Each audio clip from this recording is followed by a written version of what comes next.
Добра вечер, почитувани гледачи. Јас сум Драган Милосављевиќ, а вие следите емисијата Заспи ако можеш. Емисија во која вечерва ќе се свртиме кон возбудливите настани што се случуваат во светот на меѓународната арена.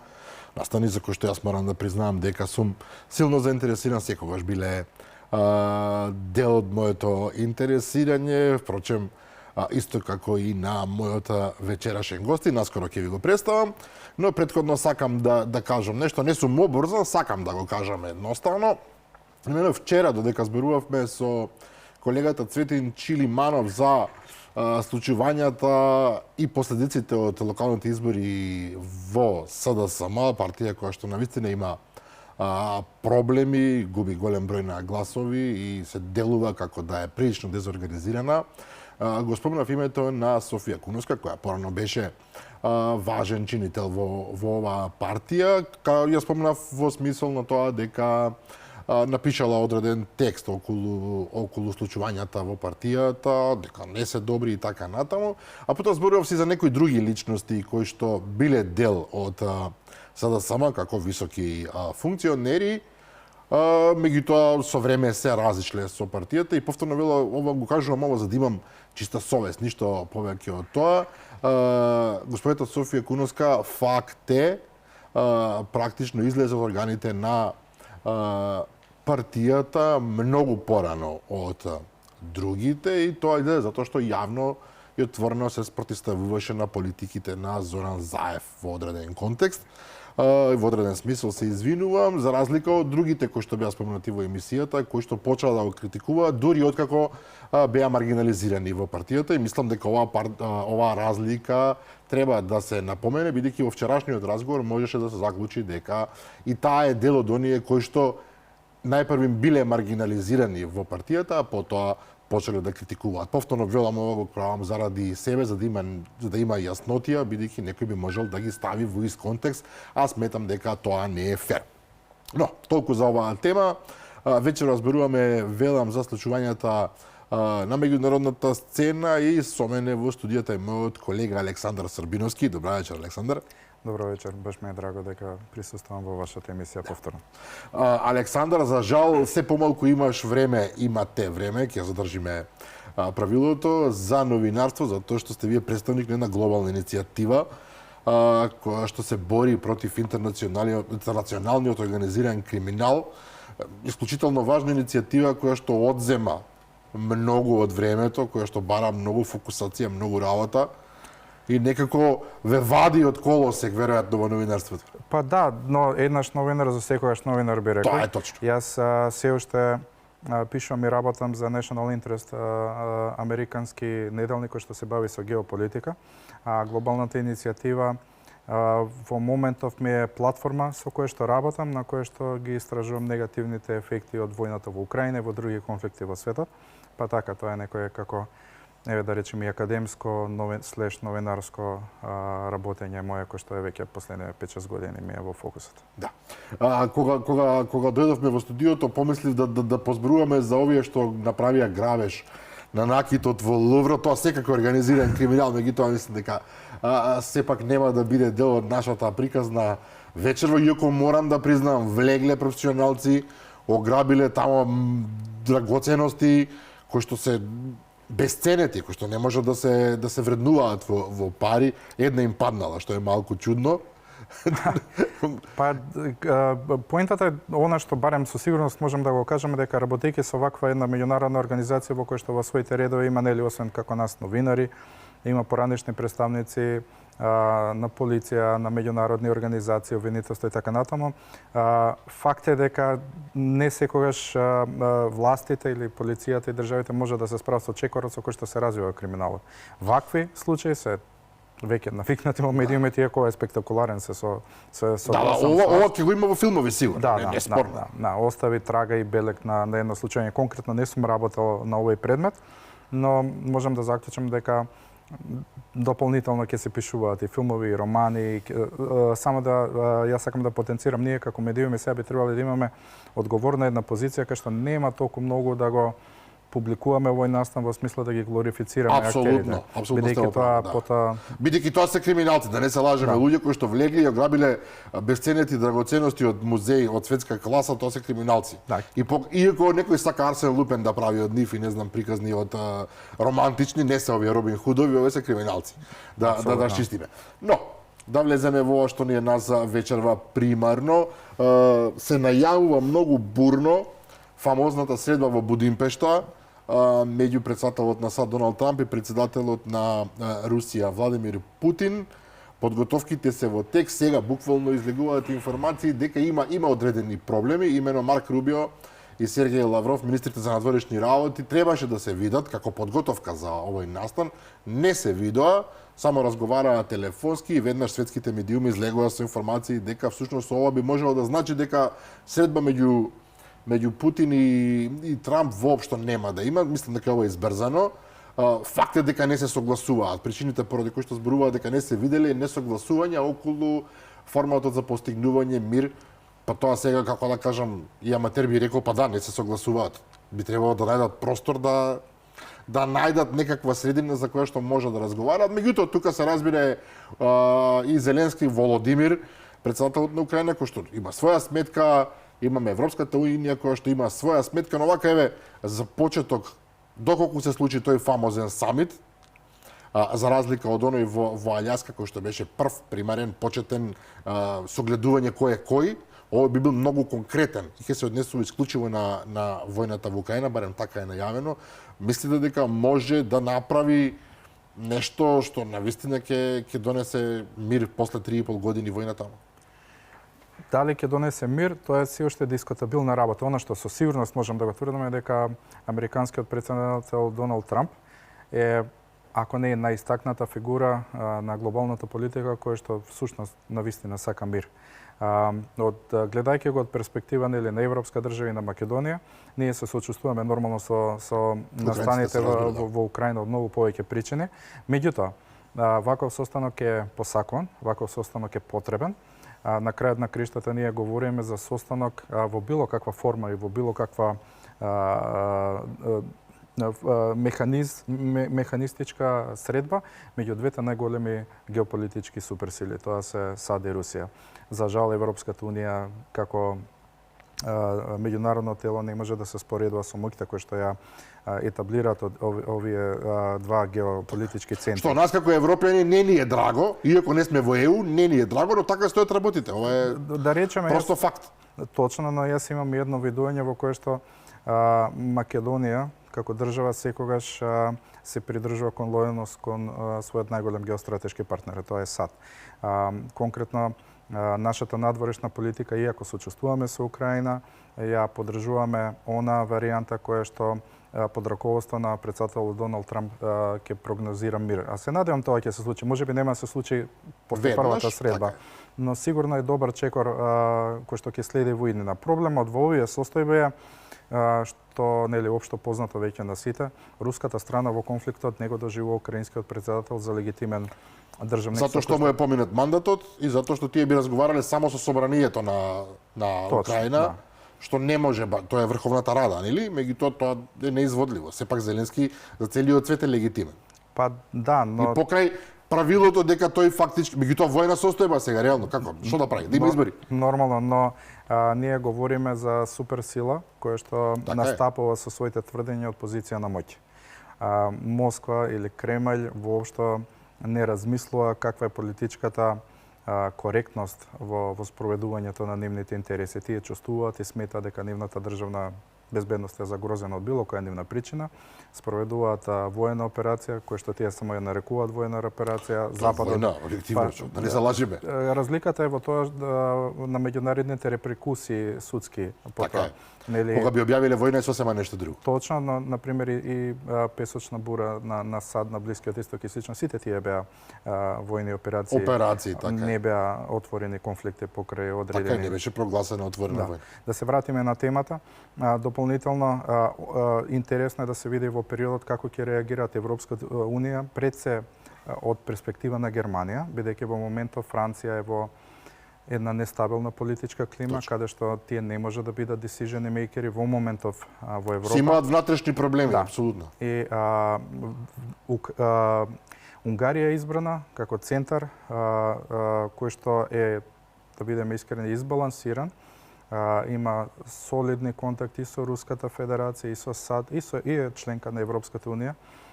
Така да верувам дека е плодно тло каде што Во дипломатска смисла речи си совршено е избрана. Да. Меѓутоа сега има еден проблем, помалку чуден, не е чуден. Путин за да дојде воопшто во Будимпешта не може да оди по нормалниот пат од Москва кон Будимпешта, него мора да прави огромен круг. Последната информација беше дека Бугарија ќе дозволи да помине низ нивниот воздушен простор, Полска не сака ниту да чуе, значи ќе прави круг. Практично може да се случи Доналд Трамп од Вашингтон да патува побрзо, отколку Доналд Трамп од Москва до Будимпешта, што се релативно близко. Па да, нормално е, тоа е веќе за очекување. Исто дополнително ја забораваме и она состојба поврзана со оваа средба дека рускиот председател Владимир Путин во моментов, нели, по некоја логика би требало да се најде на меѓународен суд на правдата. И тие бараат апсење.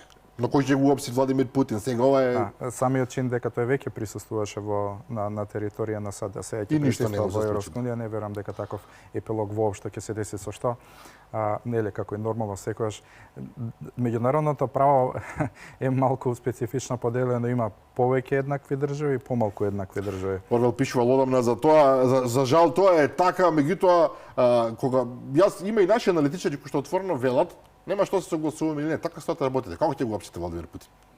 Медведев вика добро го апсите и ние ќе ви треснеме нуклеарна бомба. Сега ова буквално е, мислам. Да, ризиците за нов конфликт се навистина реални. Она што исто сме сведоци во паралелно во исчекување на овој многу битен меѓународен состанок е искрите не би го нарекол конфликт, меѓутоа на блиски средби помеѓу армиите на Руската Федерација и оние на НАТО државите од источното крило. Постојано има нешто, некакви дронови, некакви авиони прелетуваат.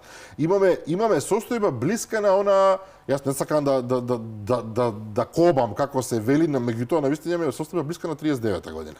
Од минатиот век. Се согласувам, меѓутоа тоа не е од сега. Еве, например, да споредиме минатата година откако нели се засили војната кампања, еве, да користиме европски термин кога говориме за ово случување, откога се засили војната кампања на Русија, откога тие за волја на вистината постигна и теренски успеси, се засилија и операциите на руската армија за тестирањето на спремноста на незините соседи или НАТО државите. Минатата година бевме сведоци на поморски активности, каде што нели откако беше уништен рускиот гасовод подвода.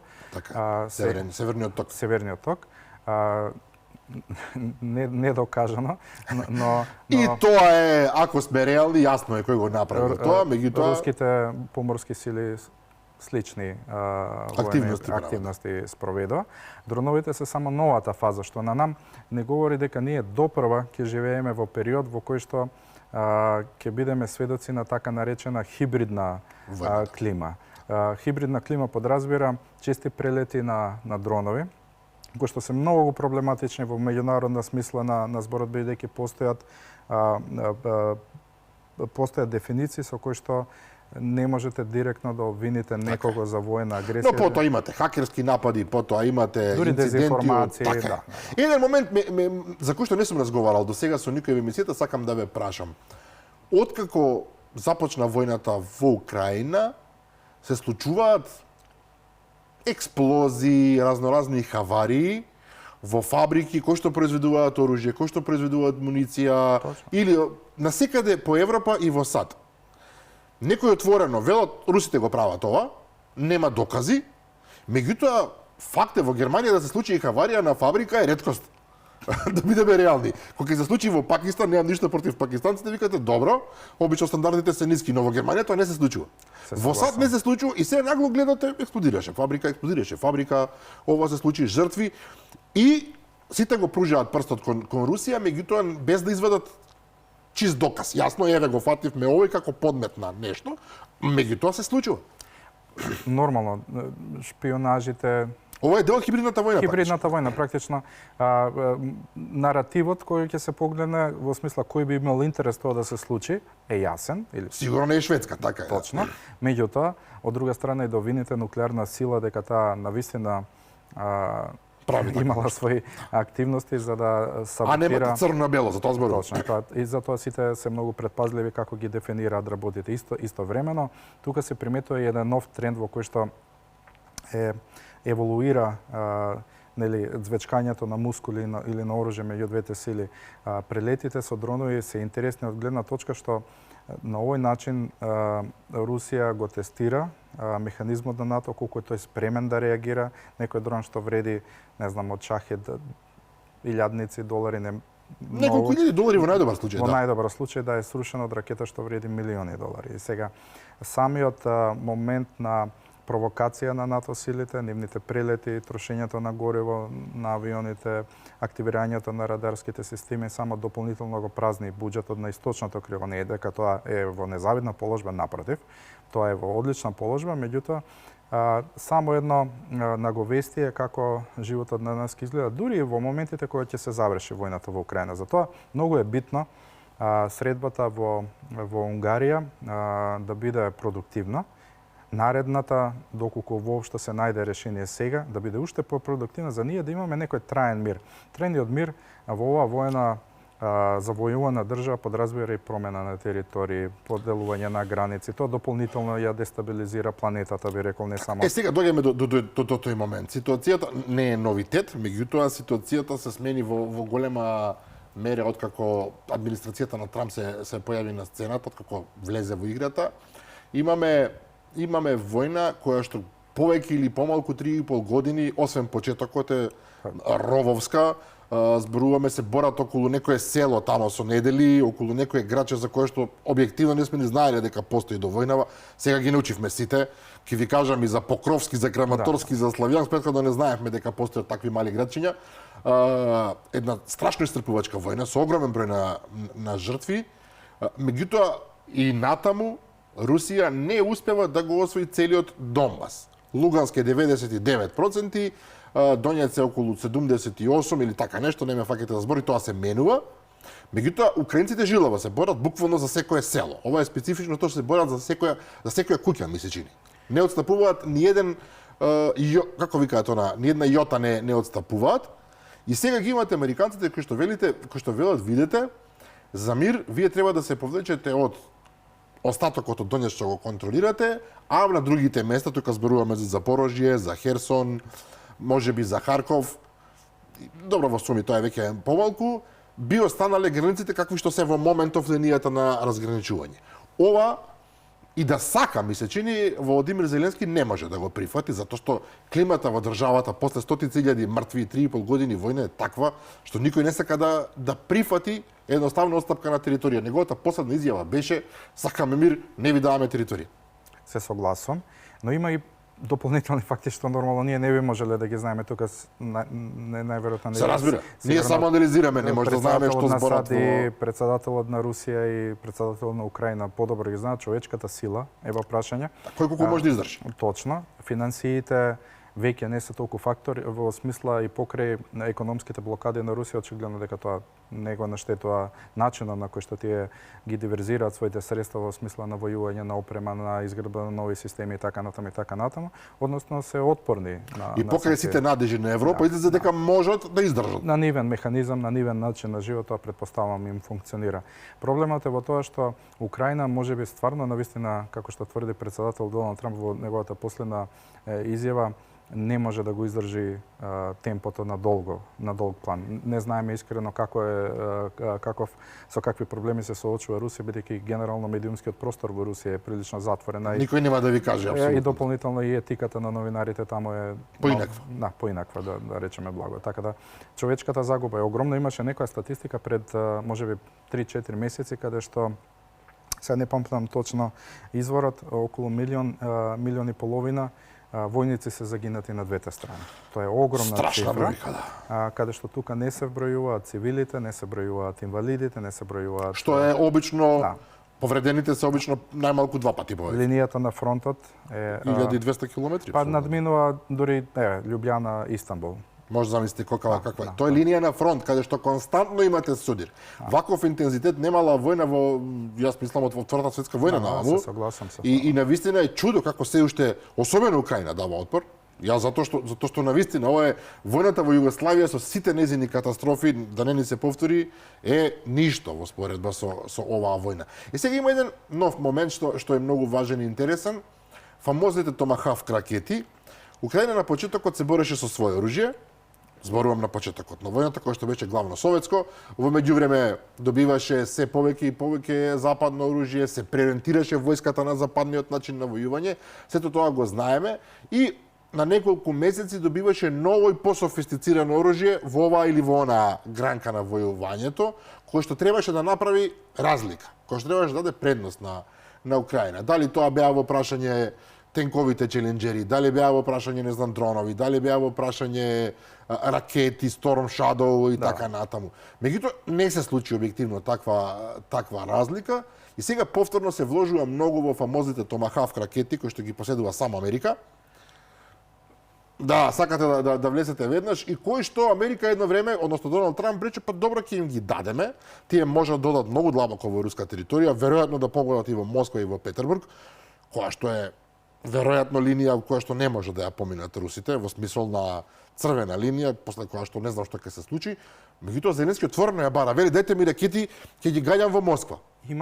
Има некои елементарни работи кои што меѓутоа ние како новинари кои ги пишуваме не ги земаме в предвид, кога ќе се прочита стручната литература, се подразбира комплексноста зошто Томахавк балистичките ракети не се толку едноставно лесно дадени. Не е нивната вредност и цена, начинот на кој што се потребуваат. Така. Тука би морало американски професионалци да го работат тоа. Не, дополнително тоа, меѓутоа тие може да се испалат од брод, од пловило, што е невозможно во Црното море. Во Украина е невозможно. Невозможно, може да се испалат од лансерни силоси, кои што Украина ги нема, може да се испалат од лансерни системи, кои што веќе ќе се уништат на самото пристигање на територијата на Украина со руски. И сега има некој обид за некој нов механизам, систем кој што е многу тежок за... Не, тие можат од борбените воздухоплови на Украина, нели сега од западно производство да се испалат. Тие имаат и F-16 така. Точно, меѓутоа вооружувањето со овие ракети и испалувањето, нели, кон руски цели мора да се изврши во територија на НАТО држава. Со самиот чин на напад на балистичка Ова е интересен момент сега. На балистичка ракета кон Русија од Полска хипотетички, Тоа би значило војна, да. Тоа е веќе напад на нуклеарна сила. Дополнително Зеленски неколку пати потенцира дека тој кампањата со Томахавк ракетите сака да ја реплицира во смисла на начинот на кој што Руската федерација или оружените сили на Руската федерација напаѓаат со нивните Искандер ракети и така натаму, каде што јато на помали или поголеми дронови пристигнуваат, борбени авиони, ракети, се во еден бран мешаат и прават забуна на одбранбениот систем. На тој начин ПВО системите не може да реагираат благовремено да ги спречат сите закани и така натаму. Сакаат нивен, или украински модел со сосема различни оружја да се употребуваат. Токму затоа јас мислам дури дека претседателот Трамп најверојатно и се премисли во својата сугестија дека еве ќе подариме тоа како рече нас ни требаат. Интересно. Дипломатска карта што нели како прагматичен политичар кој што политиката ја дожива нели како економија и трговија со кој што има адути ги крие ги покажа. Претпоставувам ова е повеќе еден таков механизам кој што би ги фатил на словите на медиумите. За жал нашите соочувства повторно до украинскиот народ и нивниот брв кој што честопати се најдоа на страната каде што нивните западни најголеми сојузници едноставно и покреветувањата не ги испорачуваат механизми. Нема да речеме ги излажа, меѓутоа не им го даваат тоа што треба да го дадат.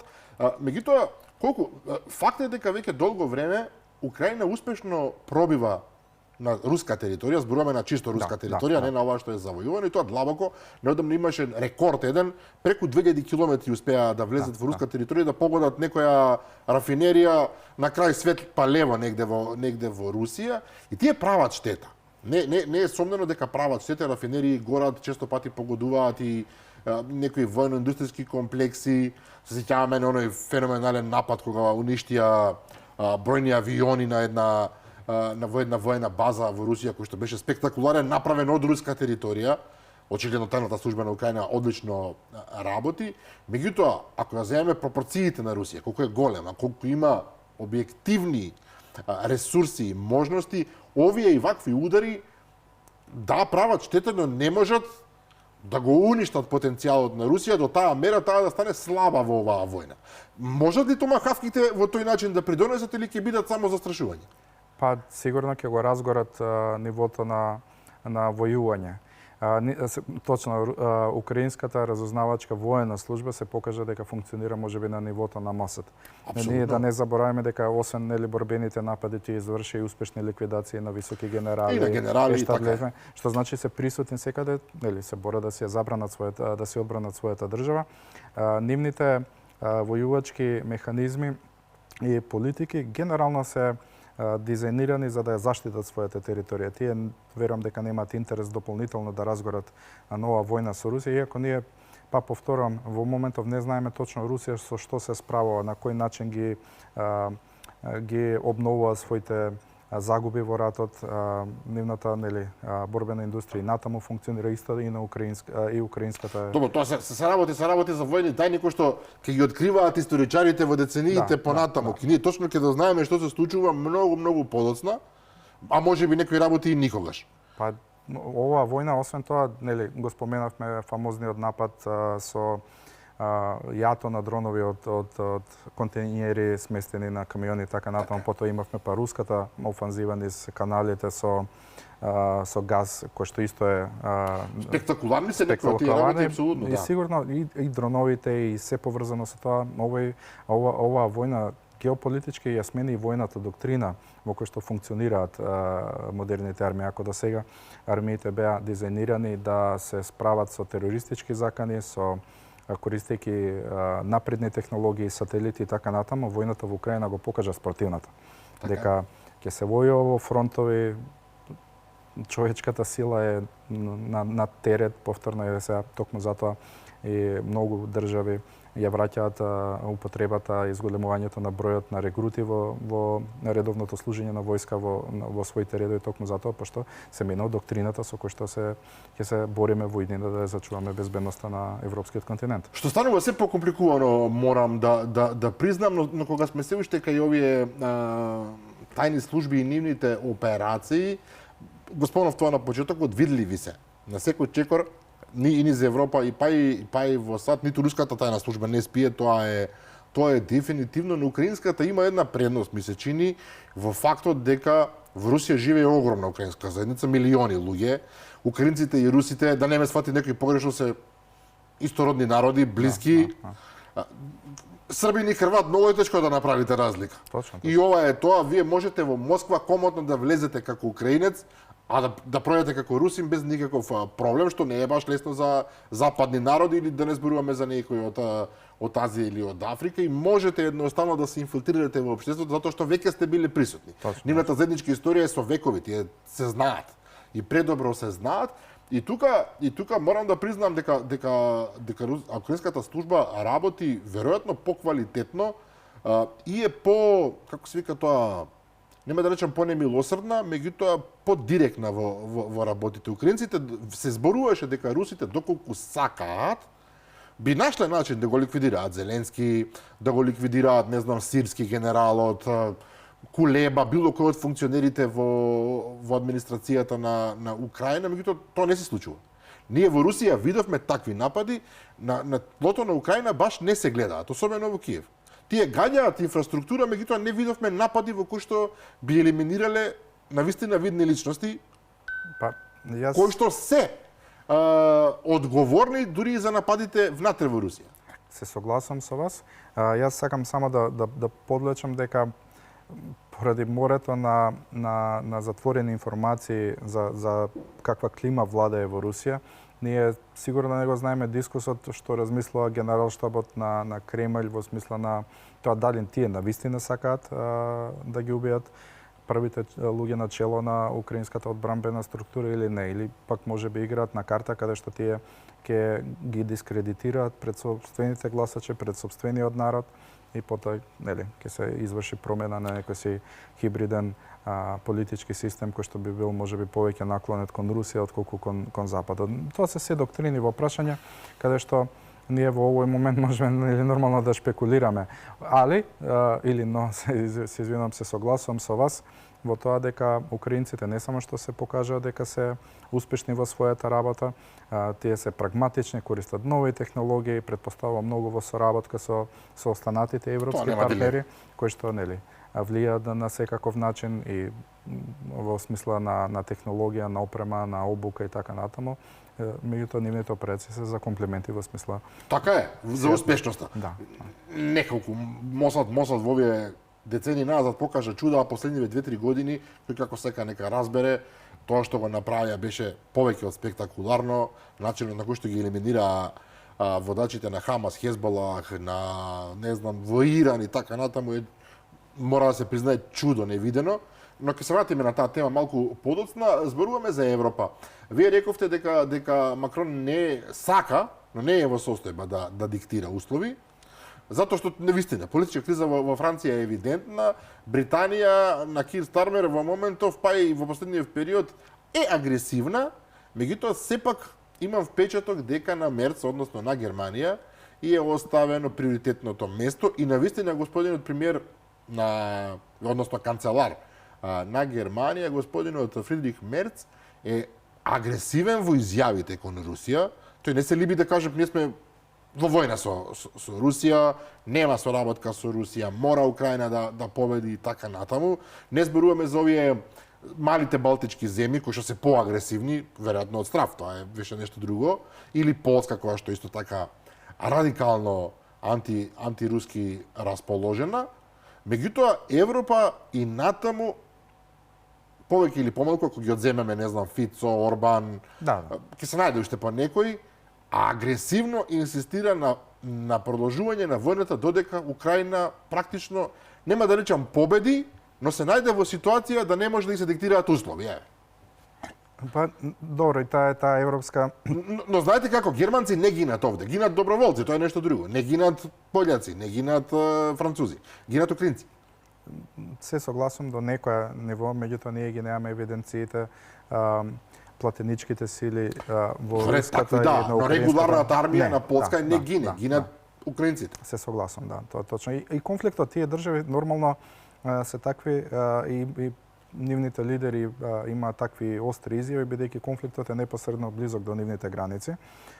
Историските лекции од минатото точно знаат што значи... Нема тие се плашат од Русија, тоа е така. И за мене е сосема разбирливо да се формира една таква клима, во смисла конфликтот е близко, да помогнеме се тој да остане подалеку на наша територија.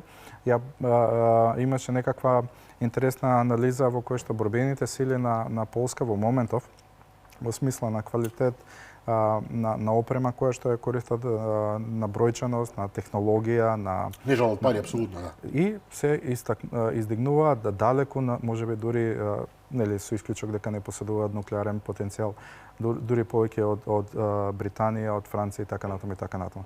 Тоа е врз база на непосредната опасност, веројатно. Има една шпекулација која што сега се врти во последно време.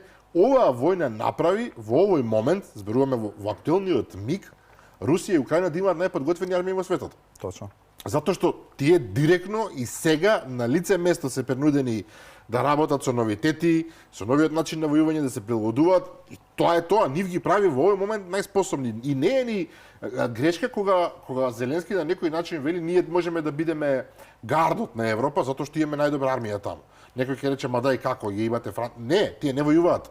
Точно. Па и САД операциите ги намалија во последно време, и не е сомнено дека тие трошат најмногу пари за оружје и за армија и така натаму, меѓутоа ваков интензитет на војна неминовно прави да имате најподготвени армии.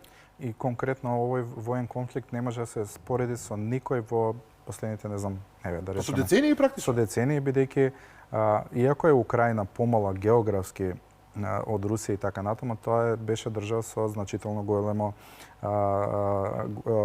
присуство на поранешни советски капацитети индустријски за производство на оружје, има, тенкови, оклопни возила, Силна ракетни индустрија, хврлежи, така така е. натаму Војна нуклеарни централи, индустрија. да. Значи Добро, тоа- Украина направи една, веројатно сега жалат за тоа, една грешка, а може и беше принудена, да не се лажеме, кога се одлучи да го предаде своето нуклеарно оружје. Да. Сега жалат за тоа, веројатно, затоа што ќе беше гаранција дека Да, нема не е така баш е. паметно да се игра со нив, меѓутоа тие им го вратија на русите. Сега расправате дали им го вратија на русите или им го дадоа на русите. Тука имате разлика, дали беше тоа руско, бидејќи украинците велат, ама чекайте малку, тоа беше наша територија, наши луѓе го направија.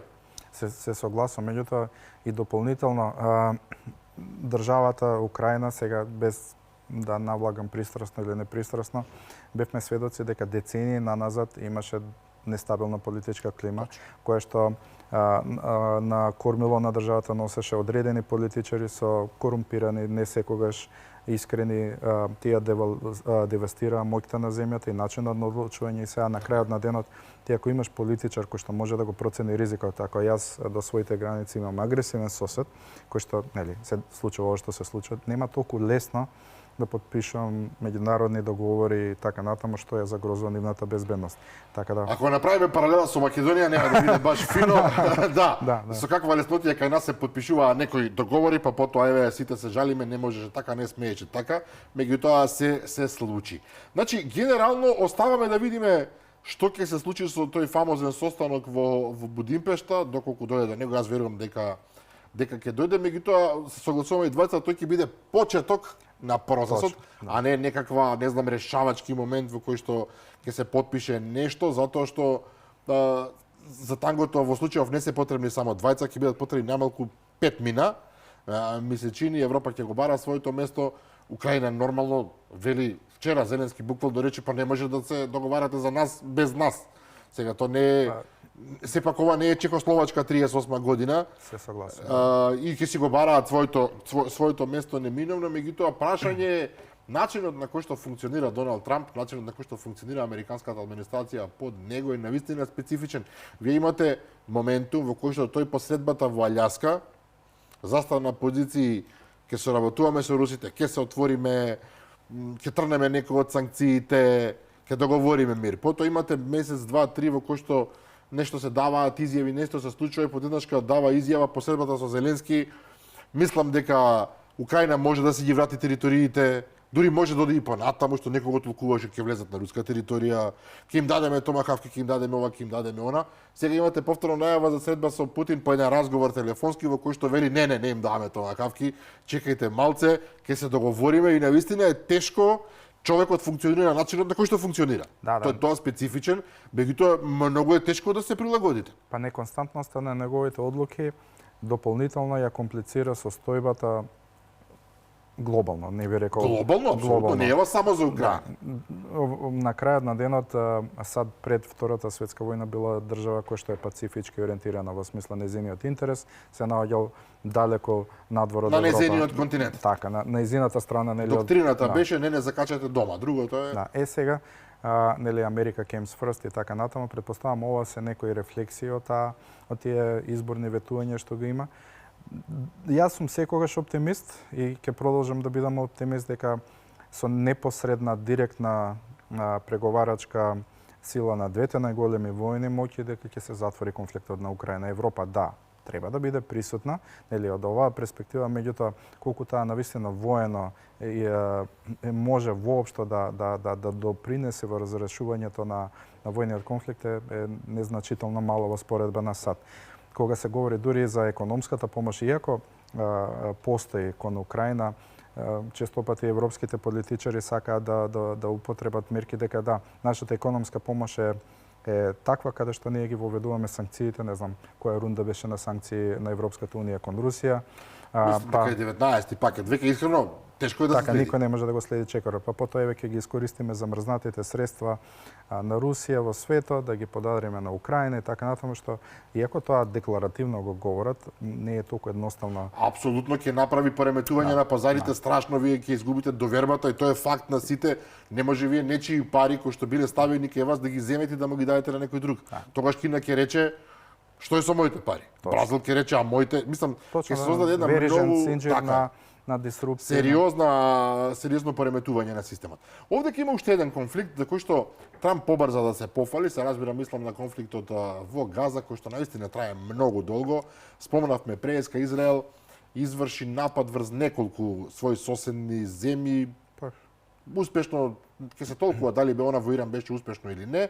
За останатите несомнено го обезглави Хамас, го обезглави Хезболах, влезе на сириска територија тамо каде што можеше, меѓутоа клучниот удар секако беше врз Газа, каде што се случува тоа што се случува, да не се лажеме, 10.000 цивили загинати. Газа е уништена. Во Газа нема практично ништо и во даден момент председателот нас сад рече имаме план за мир, ќе го донесеме. Се договорија преку меѓународни посредници, Хамас да прифати, разменија нешто заробеници. Требаше тоа да биде голем дипломатски успех, така беше најавуван, се уште така се зборува, меѓутоа на теренот баш и не е така. Не е така, бидејќи и Израел е во позиција дека не се исполнете неговите максимални барања.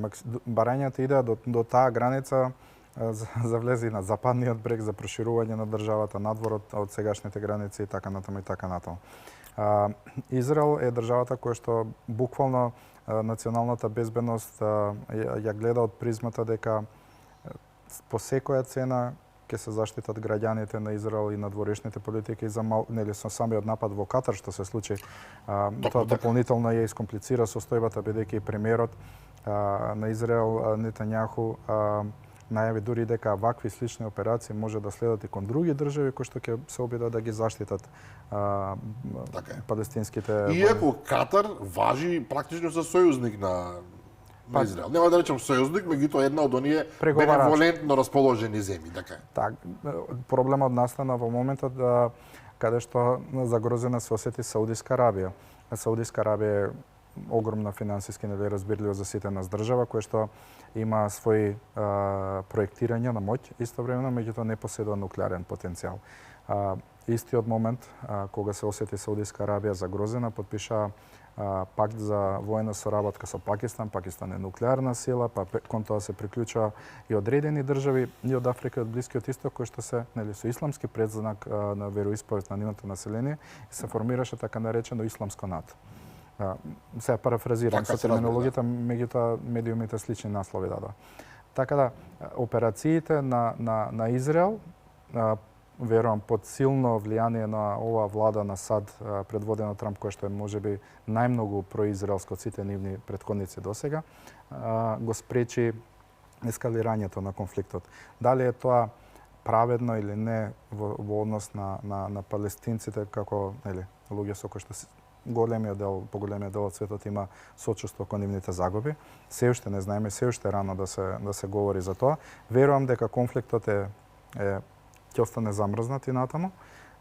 Мирот, кој што сите сака да се пофалат дека ќе стои на нивно конто, ќе биде вратен во периодот пред 7 октомври 2024 му доаѓа. Со таа разлика што Газа, која што е можеби на територија на денешен, не знам, аеродром или Лисиче од Скопје, сега е веќе уништена, девастирана и не постои дори ни место за живот. Не постои место за живот, меѓутоа она што го зборувавме и овде со некои други гости, дека постои еден план за преселба на сите тие луѓе, можеби во Египет на Синај или на некое друго место, можеби во Јордан, не се остварува.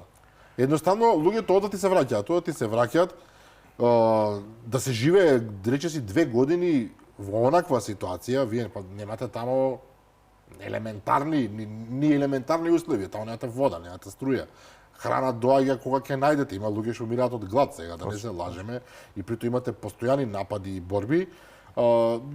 Човек просто не знае што да мисли за таа ситуација, не знае од кај да ја пофати. Од една страна е толку трагично, од друга страна многу луѓето кречат па они таму се тепаат 100 години, тоа им е малтене начин на живот, што не може да биде начин на живот.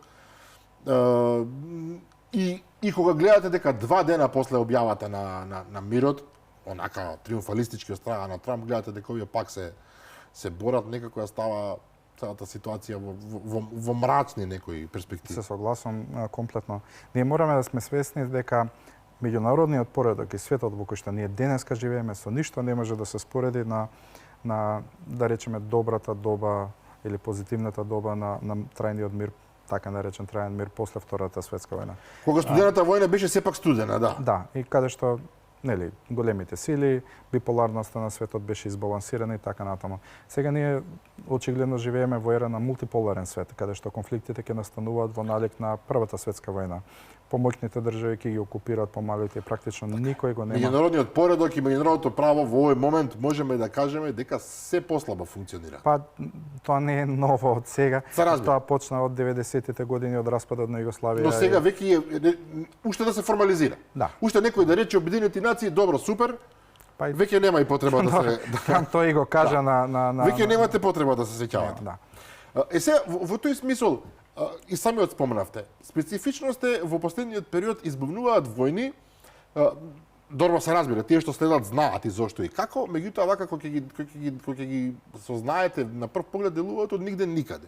Ви имавте војна меѓу Тајланд и Камбоџа. Да. Кога што се случи околу некој манастир, тама околу некој темпл, од не знам кој век, да, веројатно им значи и на едните и другите, меѓутоа вие воопшто не те представи. Одеднашка гледате две војни сили како сериозно се одираат. Вие ги имате војна меѓу афганистанските талибанци и Пакистан, на пример. Од нигде никаде некој ќе рече, туку гледате на граница прелетуваат авиони, тенкови, се удираат, викат што прават овие луѓе. Имаше војна неодамна, која што беше потенцијално страшно опасна, меѓу Пакистан и Индија. Голема среќа што најдоа брзо начин, затоа што тука веќе разговараме за две нуклеарни сили, не знаете кога некој може да рече одиме. И овие вакви конфликти мене лично ми прават едно лошо чувство, затоа што реакцијата на светот е многу спора. Конфликт имало и има, да не се лажеме. Меѓутоа, реакцијата на меѓународната заедница е прилично спора. Може би толку се обседнати со ова што се случува во Украина и на Блискиот Исток, што не знаете каде сето тоа може да предизвика вистинска катастрофа. Не велам дека ова не се катастрофи, ќе загинат за 2 дена стотици луѓе, војници, тоа е страшно, се разбира, меѓутоа ги запираме. Човек се прашува што ако негде експлодира туку така, никогаш не е туку така.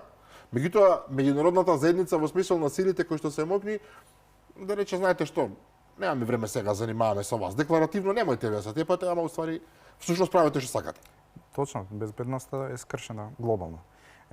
Овакви конфликти го споменавте, конфликтот меѓу Пакистан и Авганистан.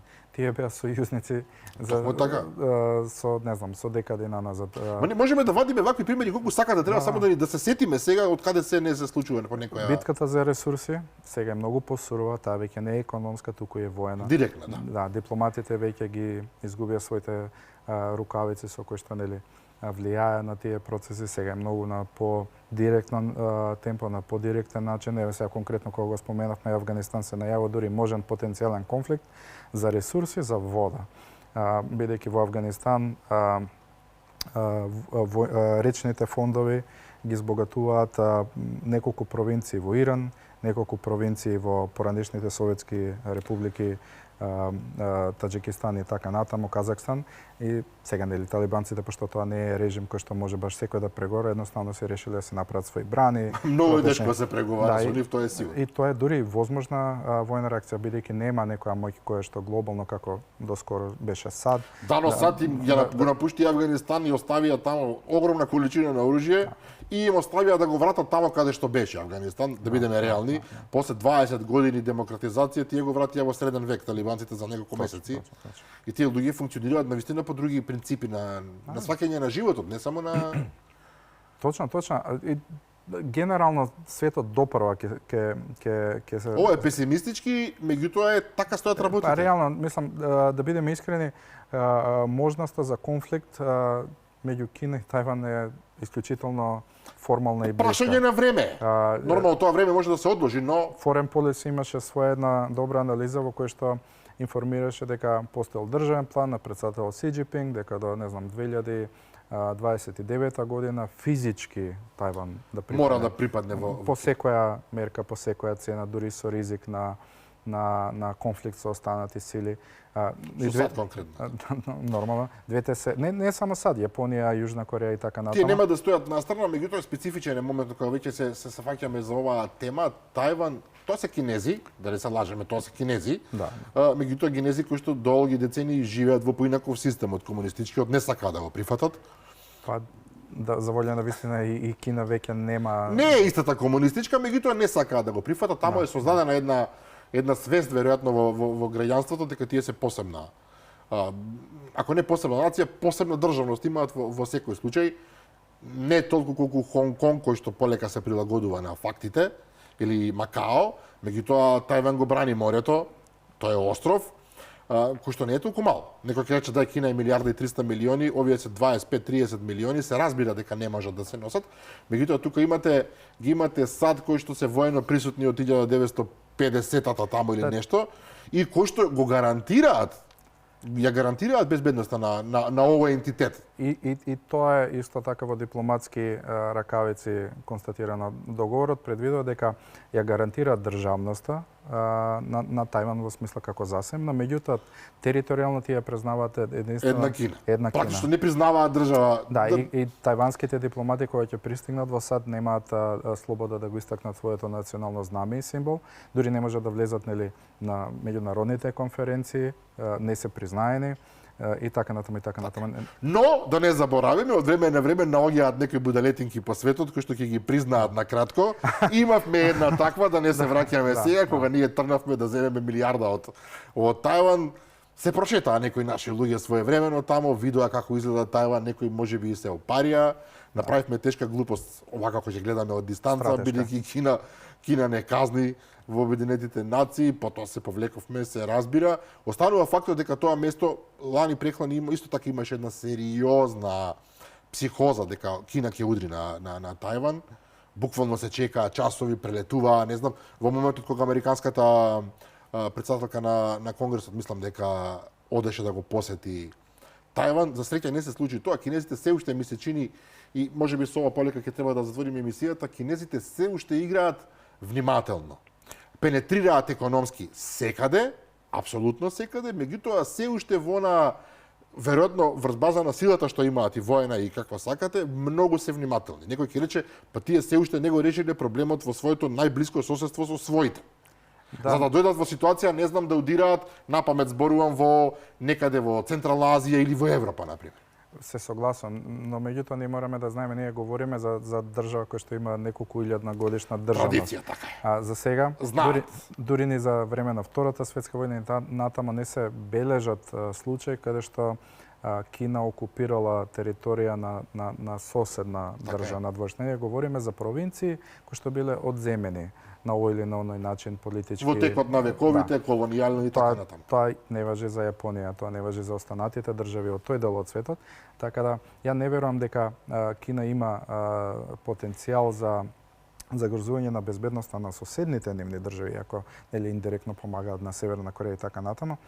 Меѓутоа, дека тие ќе се обидат по секоја цена да се го оформат нивниот сон за нивната национално единство, тоа ќе биде сериозен предизвик за Трамп и за САД во годините што следат, бидејќи веќе, ако воопшто постои тој биполарен или мултиполарен свет, сега Русија веќе не е the bad guy, Кина е веќе економски многу помоќна држава, воено веќе значително слична, ако не и подобра од Русија, доказа тоа беше последната воена парада. Точно, вистина, страшна моќ прикажуваат, иако не де Боже да видиме на терен, сакам да кажам, но меѓутоа нивни оружја веќе се продаваат и надвор од нивната држава.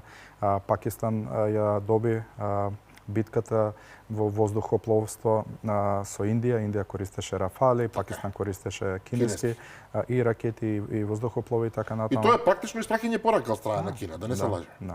Александар Србиновски, прекрасен разговор, морам да признам, би требало уште неколку часа да потрошиме на овие теми.